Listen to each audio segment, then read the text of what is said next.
व्यंग करणार नाही, पण परळीच्या टोळीच्या नादी लागू नका असं जरांगेने म्हटलंय. आता माफ करतो, पुढे चूक झाल्यास सोडणार नाही असा इशारा जरांगे पाटलांनी दिलाय. मला या गोष्टीचं वाईट वाटतं आहे की मी कुणाशी वाईट वागलो नाही. माझ्याशी असं का होतंय, नक्की मनामध्ये खंत आहे. माझं व्यंग या पद्धतीने करणे हे न पटणार नाही. काय माझाही परिवार आहे, माझ्याही घरामध्ये 2 मुलं आहे, सून आहे, मुलगी आहे, नातू आहेत, माझी पत्नी आहे, माझे वडील आहे, माझी आई 3 वर्षापूर्वी गेली, आईचं दूध. अशा वेळी मात्र ठीक आहे, कुणाला वाटतं चांगलं तर त्यांनी केलं. मनोजदादा जरांगे पाटलांच्या ह्या भाषेचं किंवा केलेल्या आवाजच्या भाषेचं मी समर्थन कधीच करणार नाही.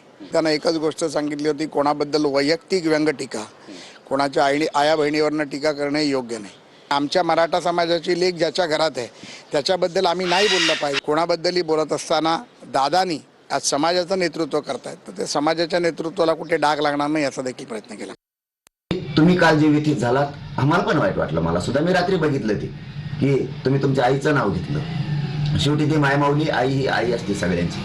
तुम्ही आईचं नाव घेतलं. आमच्यावरती मराठ्यांचे संस्कार आहे. तुम्हाला पहिल्या वेळेस आम्ही माफ करतो, तुम्हाला सोडून देतो. तुमच्यावरती व्यंग मी करणार नाही इथून पुढं, कारण मराठी आम्ही एकदा दोनदा माफ करतो, सोडून देतो.